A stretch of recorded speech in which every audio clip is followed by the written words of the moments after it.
हिंदी ज्ञान वृद्धि चैनल में आप सभी का स्वागत है। और जो वीडियो बनाई गई थी, इंट्रोडक्शन वीडियो थी, उसमें ही आप लोगों ने इतना प्यार और सपोर्ट दिखाया, उस सभी के लिए धन्यवाद। और जिन बच्चों ने मुझे अच्छी विशेष दी है उनको भी बहुत बहुत धन्यवाद।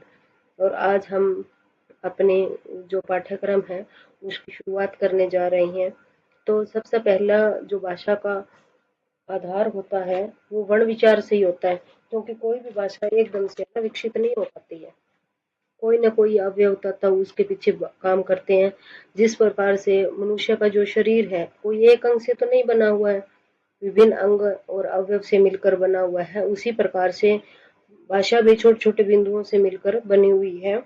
तो भाषा का सबसे जो मूल आधार होता है वो होता है वर्ण विचार। तो वर्ण विचार से हम शुरू करेंगे।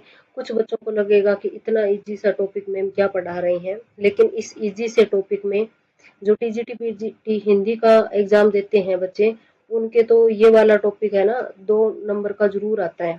और बाकी जो अदर एग्जाम है उनमें 200% आता है, ये 1 नंबर का तो आता ही आता है। तो इसलिए जो बच्चे इसको ध्यान से सुन लेंगे तो उनके लिए आगे आगे जो समास का टॉपिक होगा या संधि का टॉपिक होगा वो करना भी आसान हो जाएगा। इसलिए ये चैप्टर जो है हम अच्छे से समझेंगे इसको कि वर्ण विचार होता क्या है।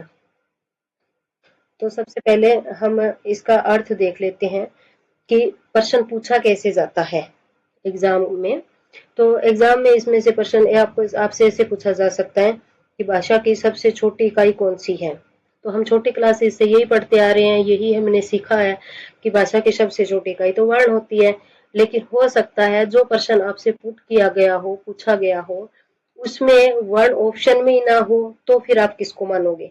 वहां ध्वनि दिया हुआ हो और ध्वनि आपने कभी सुना ही ना हो कि ध्वनि कैसे होता है, वर्ण होता है, इसलिए एग्जामिनर ने हमारे से गलत प्रश्न पूछ लिया है। तो इसका उत्तर कोई भी नहीं है, हमें ग्रेस मार्क्स मिल जाएगी, ऐसा सोचकर आप उसको नकार देते हो। लेकिन ऐसा बिल्कुल नहीं होता है। अब ध्वनि और वर्ण दोनों होते हैं भाषा की सबसे छोटी इकाई।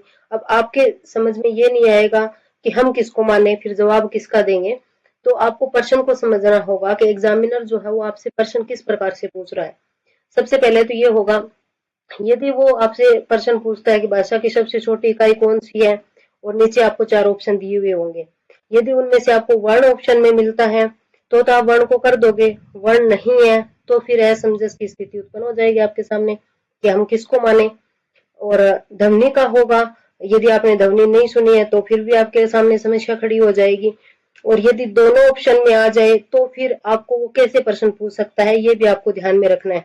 तो हमें क्या करना है, ध्वनि जो होती है ना वो भाषा की सबसे छोटी इकाई तो होती है। ये देखो सबसे छोटी इकाई जरूर होती है, लेकिन कौन सी होती है, मौखिक होती है। क्योंकि ध्वनि उत्पन्न कब होती है, जब हम कुछ बोलते हैं तभी तो ध्वनि उत्पन्न होती है। अब ये भी आपको आसानी से समझ में आ जाएगा कि ध्वनि शब्द में हमने बोला था, और हमें तो यही देखना है कि हाँ कुछ बोलने की बात हो रही है तो ये सबसे छोटी इकाई हो गई, मौखिक ध्वनि हो गई, सबसे छोटी इकाई हो गई, ये समझ में आ जाएगा। लेकिन कई बार क्या होता है कि दिन प्रतिदिन जो एग्जाम है आपके वो टफ बनाते जा रहे हैं, तो ये भी पूछा जा सकता है। तो आपको है ना इस सपोर्ट का अर्थ पता होना चाहिए। और सपोर्ट का अर्थ पता नहीं होगा और ऑप्शन में ये दिया हुआ होगा तो आप कैसे करोगे। तो सबसे पहले हम क्या करेंगे कि सपोर्ट का अर्थ जो है वो क्या होता है। 1 मिनट।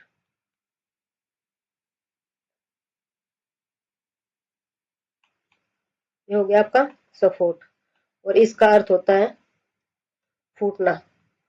क्योंकि हमारे मुख से कोई भी शब्द कुछ भी फूटेगा, कोई आवाज निकलेगी, ध्वनि निकलेगी, तभी तो हम उसको ध्वनि का पर्याय मानेंगे ना, वरना कैसे मानेंगे। तो आपको उम्मीद करती हूँ कि ये प्रश्न तो अच्छे से समझ में आ गया होगा।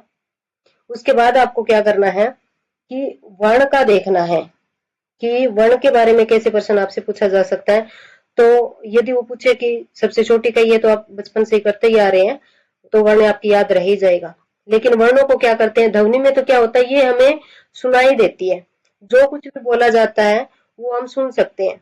इसमें क्या होता है, ये क्या होता है कि इसको हम सुन भी सकते हैं और बोल भी सकते हैं। इसमें क्या होता है कि ये लिखित होगी, आपकी लिखा हुआ कुछ होगा तो हम उसको क्या कह सकते हैं।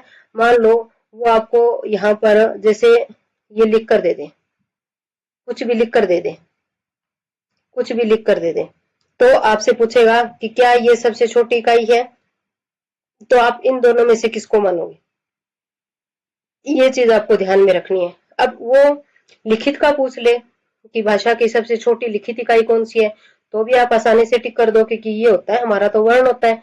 लेकिन वो पूछ ले कि जो चाक्षुक इकाई होती है वो मौखिक होती है या लिखित होती है, तो आप फिर कंफ्यूज की स्थिति आपके लिए जो है वो उत्पन्न हो जाएगी, क्योंकि आपने ना चाक्षुष कभी देखा ही नहीं होगा। अब इसका अर्थ क्या होता है, चाक्षुष का अर्थ होता है देखना, ये आपका आंखों से संबंधित हो गया। अब आपको इसका अर्थ पता होगा तो आप आसानी से इसको कर लोगे। अब मैंने ये निरर्थक शब्द क्यों लिखा है, क्योंकि वर्ण जो होते हैं उनका क्या अर्थ निकलेगा, जब कई वर्ण एक साथ मिल जाएंगे तभी तो वो अर्थ देंगे, इसलिए वो आपसे इस प्रकार से भी प्रश्न पूछ सकता है। तो इन दो ही शब्द से आपके 4-5 प्रश्न बन सकते हैं, बस आपको पहचानना आना चाहिए कि ये प्रश्न पूछा गया है तो क्यों पूछा गया है। उम्मीद करती हूँ कि यहाँ तक आपको समझ में आ गया होगा। अब हम क्या करेंगे आगे, आगे हम करेंगे कि अक्षर, इसके बाद आता है अक्षर। अब आप ये सोचोगे कि मैम ने क्या किया है, ऊपर तो हेडिंग तो डाल रखी है वर्ण विचार की, लेकिन हमने ये क्या करवाने लगे। तो उसके लिए क्या करना चाहती हूँ मैं कि जब भी हम कोई चैप्टर करते हैं तो हमें थोड़ा सा पता होना चाहिए भाषा के बारे में, कि भाषा का आधार क्या है, कहाँ से शुरू हुई है। एकदम से हम शुरू कर देंगे, जैसे मैं सीधा ही आपको स्वर व्यंजन करवा दूंगी और उनके जो भी उच्चारण स्थान वगैरह है वो बता दूंगी, तो फिर आपको कंफ्यूजन हो जाएगी। अब हम स्टेप बाय स्टेप चलेंगे तो आपको आगे दिक्कत नहीं आएगी बिल्कुल भी। अब अक्षर का क्या अर्थ होता है, श्वास, जब हम बोलते हैं एकदम से तो श्वास अचानक से निकलता है। क्या निकलेगा आपका श्वास, अचानक से निकलेगा। जैसे हम बोलेंगे हाँ, ना, कल, पल, क्योंकि इनके वो टुकड़े नहीं हो सकते। अब क को अलग कर लेंगे, ल को अलग कर लेंगे, तो क्या अर्थ निकलेगा इसका, कुछ भी नहीं निकलेगा। और यदि हम यहाँ पर लिखते हैं शब्द अपना अचानक, तो अब देखो, एक तो आप बोल रहे हो कल, एक साथ निकल गया, ये आपकी ध्वनि एकदम से फूटी है। और एक हम लिखेंगे अचानक, तो क्या आ रहा है, अचानक, तो ये 3 टुकड़ों में विभाजित हो गया। तो ये चीजें आपको याद रखनी है। और दूसरी क्या याद रखनी है कि शवर प्लस यानी कि घन, शवर सहित, यानी कि जो भी आपके ये व्यंजन दिए गए हैं, जैसे ये, इसमें क्या है, अ मिला हुआ है, शवर मिला हुआ है, तो ये क्या होगा आपका शवर या शवर के साथ आएगा और एक साथ हम उसको बोलेंगे तो उसको क्या बोलेंगे, हम अक्षर बोलेंगे। ये बात भी आपको ध्यान में रखनी है, क्योंकि इसकी परिभाषा भी आपसे पूछी जा सकती है। या क्या होगा, इस प्रकार से आपको कुछ ये अक्षर या शब्द लिख कर दे देगा, इनमें से कुछ तो अक्षर दे देगा और एक उसमें से बीच में शब्द दे देगा, और आपसे पूछा जाएगा कि कौन सा है। या क्या कर देगा, जैसे 3 ये दे देगा अक्षर वाले, 3 अक्षर दे देगा आपको, और साथ में एक ये दे देगा मान लो। और जैसे आजकल के एग्जाम में पूछा जाता है ना कि कौन सा इसका उत्तर नहीं है, कौन सा विकल्प नहीं है, तो आप इसको टिक कर दोगे यदि आपने अच्छे से समझा हुआ होगा। तो ये 3 बातें आपको समझ में आई। उसके बाद हम आगे करते हैं कि जो आपका जो ये शब्द होता है ये किसको कहते हैं। तो शब्द क्या होता है, एक सार्थक इकाई होती है। अब इसको हम अलग अलग करेंगे, सार्थक जो शब्द है इसको हम अलग करेंगे, तो क्या होगा, अर्थ के सहित, कि अर्थ के साथ होगी। लेकिन अर्थ के साथ होगी कैसे होगी, यानी कि कोई भी हम शब्द लिखेंगे ना तो वो क्या होगी, अर्थपूर्ण होगी। एक तो हम ऐसे लिख दें, अलग अलग लिख दें, और एक क्या होगा, हम इसको एक साथ लिखेंगे, तो इसका क्या है, अर्थ निकल रहा है। कलम हो गया, चाहे आप कमल लिख लो, इन दोनों का ही अर्थ निकला है। तो क्या होगा, आपसे ये दूसरा प्रश्न इस प्रकार से पूछा जा सकता है, जो मैंने ऊपर बताया था वो तो क्या हो गया, भाषा की सबसे छोटी इकाई यदि प्रश्न पूछा जाता है तो आप ध्वनि और वर्ण अलग अलग समझ लोगे, क्योंकि ध्वनि क्या होती है, वो मौखिक इकाई होती है सबसे छोटी, और जो वर्ण होता है वो आपकी लिखित इकाई सबसे छोटी होती है।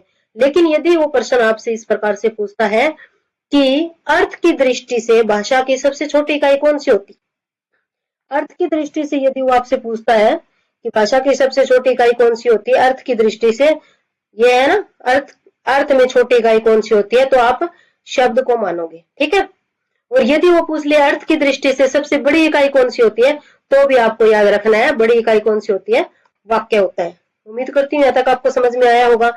उसके बाद हम क्या करते हैं, हम स्टेप बाय स्टेप चल रहे हैं। जैसे हमने सबसे पहले छोटी इकाई कर ली, उसके बाद अर्थ की दृष्टि से हमने छोटी इकाई कर ली, शब्द हो गया। और शब्द के बाद किसका स्थान आता है, पद का स्थान आता है। अब समझ में ये नहीं आता कि पद और शब्द क्या होते हैं। शब्द तो मैंने आपको बता दिया ये होते हैं, पद क्या होते हैं, ये भी एक क्रम में ही आएंगे। जैसे आप क्या करते हो, वाक्य की परिभाषा याद करते हो, तो वहां क्या याद करते हो, जहां पर वर्णों या शब्दों का व्यवस्थित क्रम दिया हुआ हो, उसको क्या कहा जाता है, वाक्य कहा जाता है। लेकिन आप पद और शब्द में कैसे डिफरेंस करोगे, इसके अंतर को कैसे जानोगे, तो इसके अंतर को हम ऐसे जानेंगे। जैसे शब्द तो ये है, जो हमने ऊपर बात की थी ना, कि एक सार्थक शब्द होना चाहिए जिसका कोई अर्थ निकलना चाहिए। तो राम लिखा हुआ है तो हमें आसानी से याद आ जाएगा कि दशरथ का जो पुत्र था मर्यादा पुरुषोत्तम, उसकी बात हो रही है। यहाँ जो 10 मुख वाला रावण था उसकी बात हो रही है, जिसने सीता का हरण किया था। या मारा से मारने का, कुत्ते को भी मारा जा सकता है, बिल्ली को भी मारा जा सकता है, ऐसे तो आप अलग अलग अर्थ ले सकते हो। लेकिन ये क्या होंगे, एक शब्द ही बनेंगे, शब्द ही बनेंगे। और पद का प्रयोग कहाँ होता है, पद का प्रयोग आपका होता है वाक्य में। वाक्य में प्रयोग कैसे होगा, तो फिर हमें इसको कैसे लिखना पड़ेगा, हम इसको लिखेंगे राम ने रावण को मारा। तो ये क्या हो गया आपका, एक व्यवस्थित क्रम हो गया, और इसमें ने विभक्ति लग गई, को विभक्ति लग गई। अब ये अर्थपूर्ण वाक्य आपका बन गया। इसीलिए बोला जाता है कि पदों का जो प्रयोग है वो वाक्य में किया जाता है। इतनी दूर आपके समझ में आ गया होगा।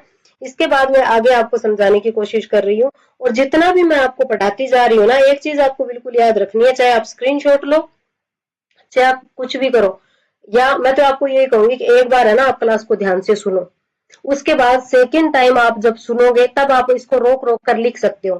कि मैंने तो बिल्कुल शॉर्ट में आपके ये नोट्स तैयार कर दिए। अब आप शॉर्ट में नोट्स बनाते हो तो एग्जाम के टाइम में आपका टाइम कम लगेगा जब आप रिवीजन करोगे। यदि किसी बच्चे को ऐसे लगता है कि अभी एक बार तो मैं उनको सुन लेंगे तो आसानी से समझ में आ जाएगा, लेकिन बाद में क्या होगा कि बाद में हम भूल सकते हैं कि इसमें क्या बताया गया था। तो आप क्या करोगे, जैसे जैसे मैं करवाती जा रही हूँ ना, ये एक बार अपने आप एक बार मेरे साथ जैसे वीडियो सुनो, आप इसको सुन लोगे, अच्छे से समझ लोगे। बाद में सेकेंड टाइम आप एक बार और सुनो, और फिर क्या करोगे, थोड़ा सा आपने सुना, वीडियो को रोका फिर, और उसके बाद जितना आपको लिखना था रोक कर उसको लिख लिया। और जितना आपको सामने लिखा हुआ दिखाई दे रहा है उसको तो आप लिख लोगे। और यदि आपको लगता है कि ऐसे हमें समझ में नहीं आता, तो जो मैं बोल रही हूँ ना उसको साथ के साथ आप अपनी भाषा में उसको डिफाइन कर सकते हो, कि बाद में आप जब करोगे तो आपको कठिनाई नहीं होगी, अच्छे से आपको हो जाएगा। और दूसरा ये है कि आपको लगता है कि मैम से नोट्स मांग लेंगे, तो अब मैं जितना करवा रही हूँ ये नोट्स आपके सामने है, यही आपको मिलेंगे, और डिटेल से आपको उसमें भी नहीं मिलेंगे। तो ज्यादा बेटर यही रहेगा कि आप अपनी भाषा में इसको समझने की कोशिश करें, और साथ के साथ अपने नोट्स जो है वो प्रिपेयर करते रहें, इससे आपको आसानी होगी। और मैं ये कह रही हूँ कि जितना मैं पढ़ा रही हूँ ना उतना आपने पढ़ लिया ना तो आपका कोई भी प्रश्न छूटेगा नहीं। अब हम आगे बात करते हैं वाक्य की, कि वाक्य किसे कहा जाता है। ये तो मैंने आपको पहले बता ही दिया था कि अर्थ की दृष्टि से भाषा की सबसे बड़ी इकाई, भाषा की अर्थ की दृष्टि से सबसे बड़ी इकाई जो होती है वो वाक्य होती है। ये भी मैंने आपको बता दिया कि वाक्य में क्या आते हैं, पद आते हैं, और वो क्रमबद्ध होंगे, और साथ में क्या होगा, कारक की विभक्तियों का प्रयोग होगा। तो ये तो मैंने आपको ऊपर बता ही दिया था। अब आपको क्या करना क्या है, कि दूसरी चीज आपके सामने आती है, क्या आती है, उपवाक्य आते हैं। कि उपवाक्य किसको कहेंगे, ये चीज आपको याद रखनी है। उपवाक्य वाली चीज आपको अच्छे से याद रखनी, कि उपवाक्य किसको कहेंगे। तो वाक्य से ये छोटी इकाई होती है, कि एक ही वाक्य होता है ना, वो आपका किससे मिलकर बना होता है, वो आपका अनेक उपवाक्यों से मिलकर बना होता है। अब आपके ये समझ में नहीं आएगा कि मैम अनेक उपवाक्यों की बात कैसे कर रहे हैं, तो मैं ना आपको एक दो वाक्य लिख करके देती हूँ, फिर आपके अच्छे से वो समझ में आ जाएगा। एक मिनट रुकिए।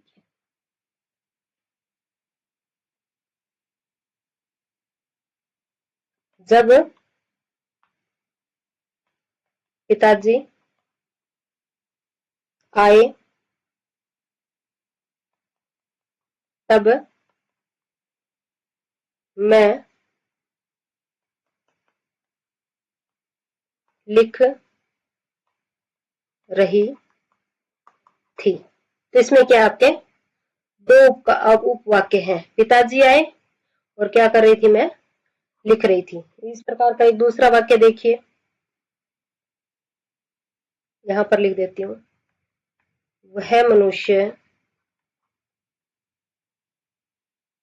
है जो दूसरे मनुष्य के लिए जिए। ठीक है, अब इसमें क्या होगा, एक तो हो गया आपका ये वाला वह मनुष्य, ये क्या हो गया आपका प्रधान वाक्य हो गया, और ये क्या हो गया आपका आश्रित उपवाक्य हो गया। अब उम्मीद करती हूँ कि आप इन चीजों को समझ गए होंगे अच्छे से कि उपवाक्य वाक्य में जो है वो किस प्रकार से आते हैं। वैसे तो हम बात करें, यदि आप ऐसे किसी ये वाक्य, ये वाला वाक्य है ये यहाँ से लेकर कि वह मनुष्य जो दूसरे मनुष्यों के लिए जिए, तो कहीं भी आपको लिखा हुआ मिलेगा या मैं आपको बोलती हूँ आप उसको सुनकर लिखते हो तो आपके नजर में तो एक ही वाक्य बना, लेकिन इसमें क्या है, एक ये वाला और एक आपका ये वाला, दो उपवाक्य, ये भी आपको ध्यान रखने हैं कि उपवाक्य जो होता है वो वाक्य की छोटी इकाई होती है। अब आगे आपको क्या करना है, ये शब्द मैंने क्यों लिखे हुए हैं हिंदी। अब कई बार प्रश्न आ जाता है, वैसे ये जो है सीईटी का आपका एग्जाम होता है उसमें भी पूछ लिया जाता है, लेकिन उसके साथ साथ नेट में और जो आपका टीजीटी पीजीटी हिंदी का आता है उसमें पूछा जा सकता है कि हिंदी जो है वो कौन सी भाषा का शब्द है। आपके दिमाग में तुरंत क्लिक करेगा कि हिंदी है तो हिंदी का ही होगा, और किसका होगा, हिंदी है तो हिंदी का ही होगा। लेकिन हिंदी जो शब्द है ये फारसी भाषा से निकला हुआ है, ये चीजें आपको याद में रखनी है छोटी छोटी। उसके बाद आता है जो संस्कृत शब्द है या संस्कृत जो भाषा है उसको कौन सी भाषा कहा जाता है, तो उसको देववाणी कहा जाता है कि ईश्वर की वाणी है, ईश्वर के द्वारा प्रदत्त वाणी है। और दूसरा आपसे क्या पूछा जा सकता है कि एक प्रश्न इसमें से और बन सकता है कि एक मिनट, सभी भाषाओं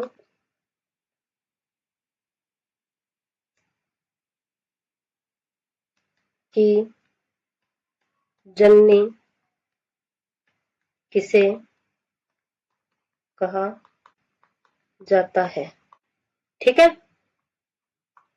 कि सभी भाषाओं की जननी किसे कहा जाता है, तो आपका उत्तर क्या होगा, आप लिख दोगे संस्कृत, क्योंकि सबसे पहले अपने वैदिक संस्कृत का ही आविर्भाव हुआ था।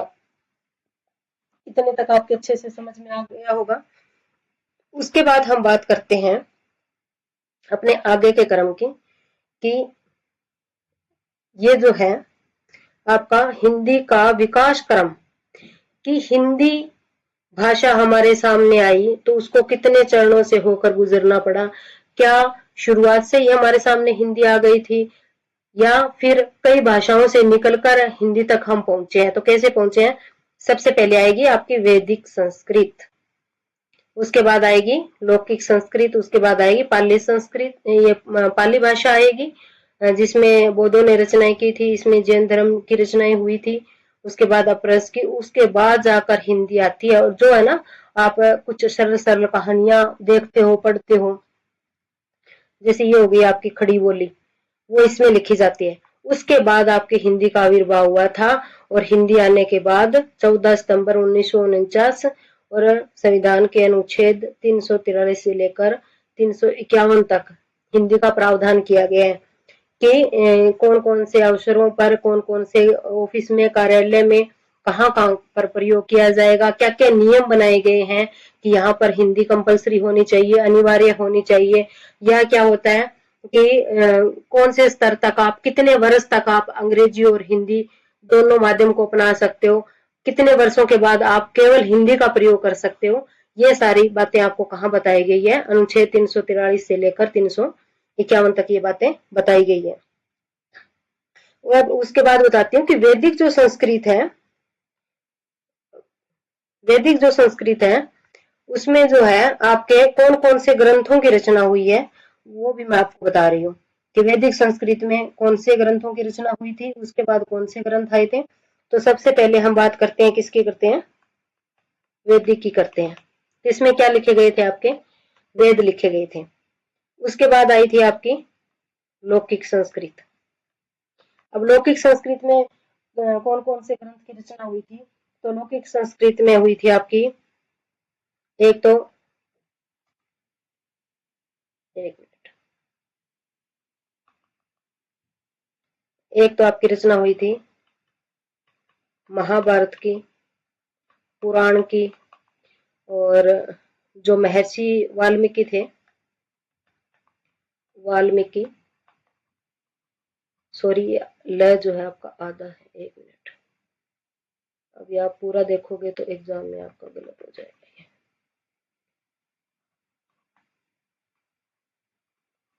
महर्षि वाल्मीकि के द्वारा जो रचना थी, कौन सी रचना लिखी गई थी महर्षि वाल्मीकि के द्वारा, रामायण।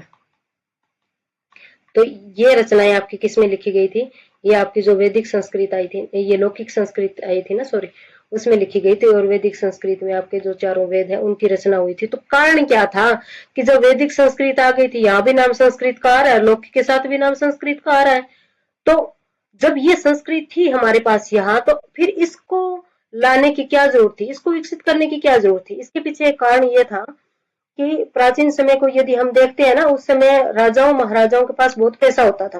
और आपको ये भी पता है कि उस समय में ब्राह्मण को सबसे उच्च स्थान दिया जाता था।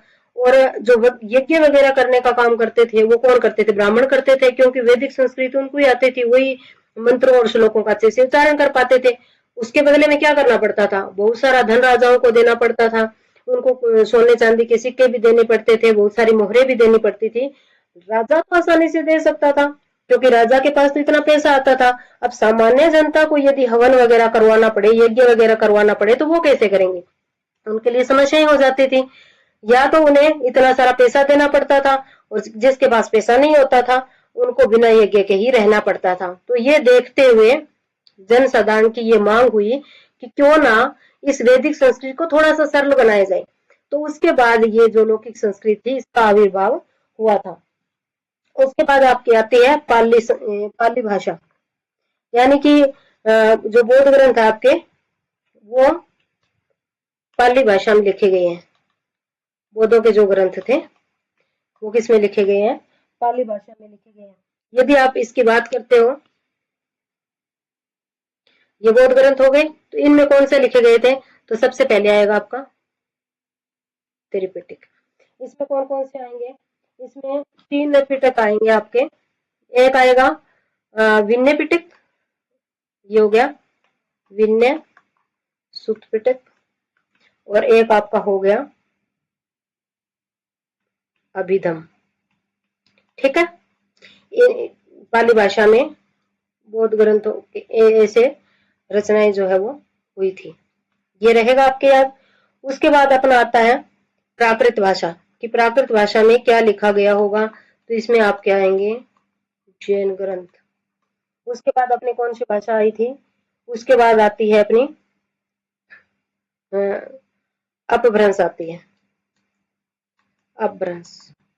तो अपभ्रंश भाषा में क्या किया था, स्वयंभू ने रचना लिखी थी आप अपनी, कौन सी, ओम जर्यू। ठीक है, यहां तक आया आपके समझ में। उसके बाद आपके आती है कौन सी, खड़ी बोली, खड़ी बोली।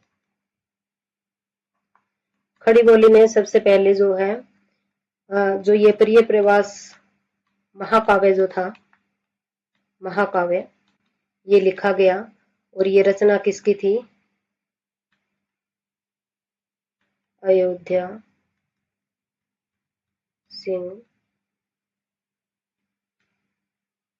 उपाध्याय की। ठीक है, ये भी आपको याद रखनी। ये है ना जो बच्चे सीईटी की तैयारी कर रहे हैं उनके भी काम आ सकते हैं, कई बार है ना ग्रंथों के नाम भी पूछे जा सकते हैं कि ये कौन सी भाषा में लिखा हुआ था। उसके बाद आता है अपना हिंदी। हिंदी।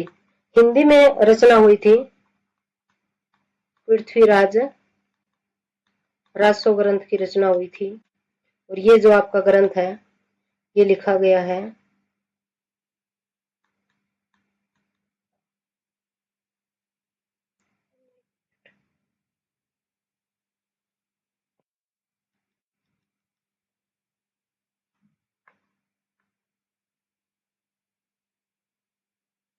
ये ग्रंथ आपका लिखा गया है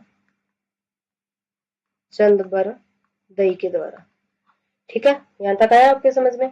तो ये बातें भी आपको याद में रखनी है। उसके बाद अपना आता है, उसके बाद हम अपने मेन टॉपिक पर आते हैं कि जो आपको मैं आपको आज करवाने जा रही थी वर्ण व्यवस्था वाला। ठीक है, कि वर्ण की शुरुआत कहाँ से होती है। तो इसके दो भाग हो गए, स्वर हो गए, व्यंजन हो गए, और इसका तीसरा हम ऐसे भी लिख सकते हैं योग वहा। अब इसमें है ना, मैं आपको मुख्य रूप से क्या बताने का प्रयास कर रही हूँ। कई बार क्या होता है, वैसे हम क्या पढ़ते हुए आ रहे हैं कि स्वर कितने होते हैं, व्यंजन कितने होते हैं, तो ये हम बता देते हैं कि ये होते हैं। लेकिन एक बार एग्जाम में ये पूछा गया था कि कुल स्वर कितने होते हैं। तो वैसे तो ये वाले होते हैं, अपने मूल स्वर तो यही होते हैं, अ आ ई उ री। उसके बाद आ गया आपका ए आई और औ। तो ये कितने हो गए आपके, 1 2 3 4 5 6 7 8 9 10 और 11। लेकिन इनमें कई बार वो किसको और जोड़ देता है, वो प्लस अयोगवा जो होते हैं ना आपके, वो दोनों को इसमें ही शामिल कर लेता है। तब वो आपसे पूछता है प्रश्न इस प्रकार से कि कुल कितने होते हैं।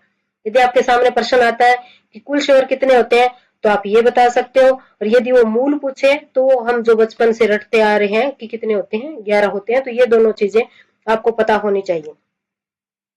उसके बाद आपको क्या याद रखना है, उसके बाद एक प्रश्न आपसे इस प्रकार से पूछा जाता है कि जो आपके अयोगवा होते हैं उसमें से भी 2-3 प्रकार से प्रश्न पूछा जा सकता है। एक तो वो आपसे ऐसे पूछेगा कि जो प्रश्न ऐसे पूछ लेगा कि नीचे ऑप्शन दे देगा, जैसे अंगूर है वो दिया हुआ होगा, क ख दे देगा, ग घ दे देगा, या च छ जो भी है, ऐसे बनाकर वो 4 ऑप्शन आपको दे देगा। लेकिन बाद में वो पूछेगा किस प्रकार से, एक तो ये वाला प्रश्न हो गया। ऊपर प्रश्न आपसे पूछ लेगा कि निम्न में से अयोगवा विकल्प बताइए, तो आप इन दोनों को बता दोगे। लेकिन एक बार ये प्रश्न भी आपसे पूछा गया था कि जो स्वर और व्यंजन के बीच की कड़ी होती है उसको क्या कहा जाता है। तो नीचे आपको ऑप्शन में दे देगा, अयोगवा दे देगा, अनुस्वार दे देगा, अनुनासिक दे देगा, या ओनली व्यंजन दे देगा, या ओनली स्वर दे देगा। तो इस प्रकार से उसमें से एक ऑप्शन क्या होगा आपका, अयोगवा होगा। और उसका उत्तर क्या होगा, अयोगवा ही होगा। जो प्रश्न आपसे पूछा जाएगा कि स्वर और व्यंजन के बीच की कड़ी कौन सी होती है, अयोगवा होती है। उसके बाद जो ये अयोगवा है इनको हम अलग अलग करके पढ़ते हैं। तो जो ये जिसको हम अंग लिखते हैं उसको हम क्या बोलते हैं, अनुस्वार बोलते हैं। और ये क्या होती है, व्यंजन के जो पंचम वर्ण होते हैं ना उसको भी ऐसे लिखा जा सकता है। इसीलिए मैंने आपको अलग अलग करके बताया कि अनु का अर्थ होता है पीछे, और स्वर का अर्थ क्या होता है, शवर। अब शवर आपके ऐसे सीधा याद ना रहे ना कि शवर किसको कहते हैं, किसे कहा जाता है। वैसे तो आपको सभी को मालूम ही होगा, लेकिन जो छोटे बच्चे हैं उनको याद रखने में थोड़ी सी कठिनाई होती है, तो वो मैं आपको बता देती हूँ कि शवर किसको कहा जाता है। आप है ना इसको कई शब्दों से याद रख सकते हो। जैसे ये हो गया आपका शवर हो गया। अब हम इसको दूसरे प्रकार से कैसे लिख सकते हैं, दूसरा अर्थ हम लिख सकते हैं, ये क्या होते हैं, अपने आप में स्वतंत्र होते हैं, किसी के गुलाम नहीं होते। और क्या होते हैं, स्वयं अपने आप बोले जा सकते हैं, इनको किसी की मदद की जरूरत नहीं होती है। तो आप इस शवर को ऐसे भी याद रख सकते हो। होता है ना, आपने परिभाषा सुनी होती है कि शवर किसको कहा जाता है, जिनको बोलने में, जिनके उच्चारण के लिए किसी अन्य वर्ण की मदद की जरूरत नहीं होती है, उनको क्या कहा जाता है, शवर कहा जाता है। आप सीधी सी भाषा में इसको याद रख सकते हो कि शवर किसी के गुलाम नहीं होते, स्वतंत्र होते हैं, अपने आप आजादी से ये उच्चरित किए जा सकते हैं। तो ये बात आपके समझ में आ गई होगी कि अनुस्वार वाली, और शवर की परिभाषा भी मैंने आपको बता दी है। उसके बाद आती है विसर्ग। ये है ना, ज्यादातर तो क्या किया जाता है, मूल रूप तो इनका संस्कृत में प्रयोग होता है, लेकिन हम व्यंजनों के साथ भी इनका प्रयोग कर देते हैं। हिंदी में प्रयोग किया जाता है, लेकिन ज्यादातर प्रयोग जो है वो इनका संस्कृत में किया जाता है। जैसे हम लिखते हैं ना, ये नमः। अब मैंने ये यहाँ क्यों लिखा है कि इनका जो विसर्ग होता है ना, इनका उच्चारण किसकी भांति होता है के भांति होता है। जैसे हम बोलते हैं ह, एक तो हम देखो मैं अलग अलग बताती हूँ। ये नम, इसको क्या बोलेंगे नम, और इसको क्या बोलेंगे हम उच्चरित करेंगे नम है। तो अब आप खुद देखो है कि है का उच्चारण हो रहा है ना, तो ये चीज भी आपको ध्यान में रखनी है। एक बार आपके है ना एग्जाम में इस प्रकार से प्रश्न पूछा गया था कि जो स्वर और व्यंजन के उच्चारण है उनके बीच की कड़ी को क्या कहा जाता। ऊपर तो हमने क्या किया था, स्वर और व्यंजन के बीच की, ओनली बीच की, यानी कि क्या नहीं आया था आपका, ये उच्चारण शब्द नहीं आया था। यदि वो इस प्रकार का कोई प्रश्न बनाकर देता है जिसमें क्या कर देता है, आपको ये उच्चारण शब्द साथ में दे देता है, ये चीज आपको याद में रखनी है कि कहीं ये ना हो कि आपने तो ये वाला बताया था कि स्वर और व्यंजन के बीच की कड़ी को क्या कहेंगे, अयोगवा कहेंगे।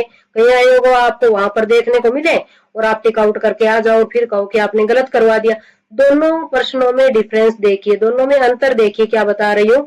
वो तो क्या होते हैं स्वर और व्यंजन के बीच की कड़ी होती है, अयोगवा उनको कहा जाता है। और यहाँ आपसे क्या पूछा जा रहा है, आपको ये उच्चारण शब्द याद रखना है। दोनों में इतने फर्क है, जो प्रश्न पुट करेगा आपको वो क्या हो जाएगा, आपका स्वर और व्यंजन के बीच की कड़ी अयोगवा हो जाएगा।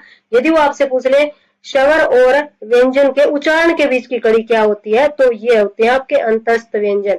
अब अंतस्थ व्यंजन, वैसे तो व्यंजन हम आगे डीपली पढ़ेंगे, लेकिन एक बार मैं आपको बता देती हूँ।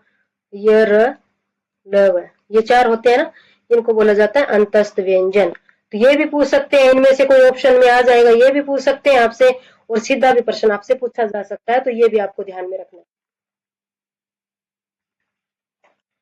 जितने भी प्रश्न मैं बता रही हूँ कि किस प्रकार से कोई वो आपसे पूछे जा सकते हैं, तो ये सारी चीजें आप चाहे नोट डाउन कर लो। और एक तो मैं आपको इतना ही कहना चाहूंगी कि आप ध्यान से सुनोगे ना, तो आपका प्रश्न कोई भी गलत नहीं होगा एग्जाम में, बिल्कुल अच्छे से आपको आ जाएगा।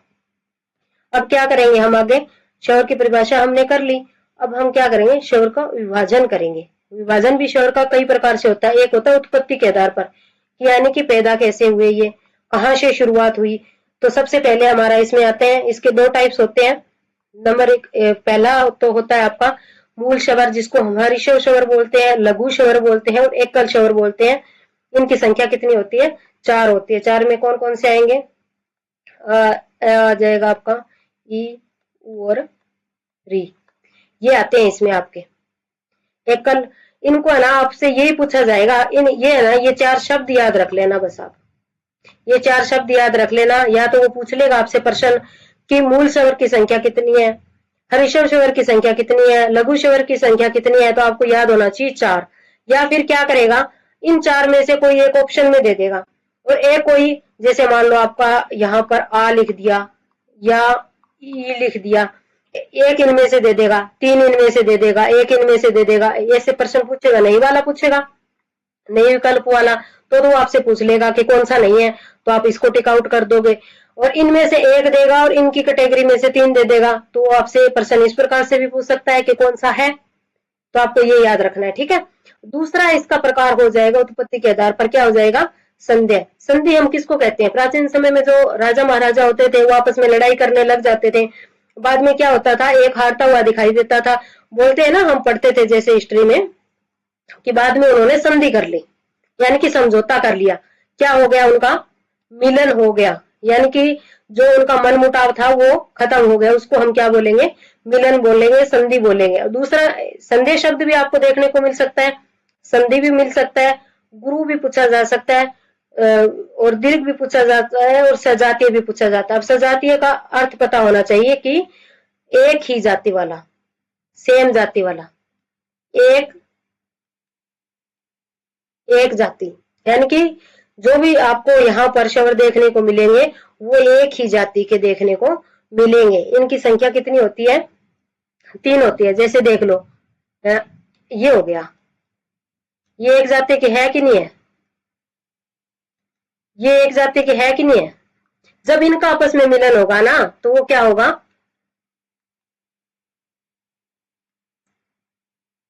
एक मिनट, या लिख देती हूँ, पूरा हो गया। ये क्या है, सेम जाति के, चाहे तो वो है, ये एक ही जाति के हैं, यानी कि इधर आपको छोटा मिलेगा, इधर बड़ा मिलेगा, तो दोनों मिलकर क्या बनाएंगे, दीर्घ ही बनाएंगे ना, गुरु ही बनाएंगे ना, बड़ा ही बनाएंगे ना। अ और आ मिलेंगे तो क्या बनाएंगे, आ ही बनाएंगे। चाहे इधर भी आया है और इधर भी आया है तो भी क्या बनाएंगे, आ बनाएंगे। ये नियम आपको संधि में अच्छे से पढ़ोगे।